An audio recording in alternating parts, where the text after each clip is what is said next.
मोगाच्या भयणी भावांनो, आतांच्या काळार आमचे लागीं इलेक्ट्रिसिटी आसा, पूण आदलींच्या काळार जेन्ना इलेक्ट्रिसिटी नासली तेन्ना आतां लायट देखून गेल्यार आमचे इन्वर्टर आसात आनी रोखडेच आमकां परतून लायट मेळटा.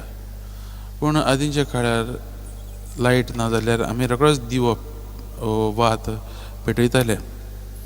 हेच भशेन जेजूच्या काळार इलेक्ट्रिसिटी ना तरी आज जेजू आमकां एक सादी वोपार सांगून देवाची खबर तो आमकां सांगता, देवाचो संदेश तो आमकां प्रगट करता.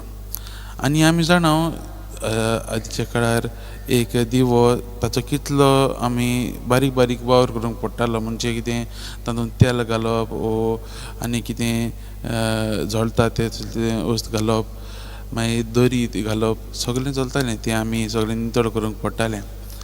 तेच भशेन मोगाच्या भयणी भावांनो, आज जेजू आमकां म्हणटा एक दिवो आमी खाटीच्या पोंदार घालून दवरूंक हाडला काय म्हूण तो विचारता. एक दिवो जो आसा मोगाच्या भयणी भावांनो, काळोख पयस करता तो न्हू, आमी तो खाटीच्या पोंदार न्हू. आनी त्या काळार जेजूच्या काळार तो दिवो खंय दवरता तोय म्हत्वाचो आसतालो, म्हणजे कितें सगळे वाटेन उजवाड पडोंक जाय म्हूण तो एक स्टँडार ते दवरताले. आयज मोगाच्या भावान भयणीनो, ही सादी वपारांतल्यान आमकां जेजू सांगता की आमकांय ताचे उजवाडाचे दिवे जावंक आमकां आपयल्ले आसात. आमकां जेजून कितें दिलां तें आमी दुसऱ्यांक दिवंक, जेजूचो बरो संदेश दुसऱ्यांक दिवंक आमकां आपयल्ले आसात. हें जावन आसा आमंत्रण. आमचो आखो संवसार मोगाच्या भयणी भावांनो आमी पळयत जाल्यार काळोखांत आसा, जायतें वायट चलता, जायतीं मनशां वायटांत आसात. आयज जेजू म्हणटा आमी असल्या मनशांक असल्या आमच्या भाव भयणांक दिवे जावंक तयार आसात काय, आमी आमच्या जिवितांतल्यान त्या भाव भयणांक जी काळोखांत आसात तांकां खऱ्या दिव्या लागीं हाडूंक तयार आसात काय. खरो दिवो म्हणल्यार आमचो जेजू क्रिस्ता लागीं हाडूंक तयार आसात काय. आमकां हें दरेक जाणांक आमंत्रण दिल्लें आसा. आनी ही जावन आसा मोगाच्या भयणी भावांनो, हे दरेक क्रिस्ती पाटलांतरी आमी क्रिस्ती पाटलांतराची कार्य हें आमकां तें करूंक आपयल्लें आसा.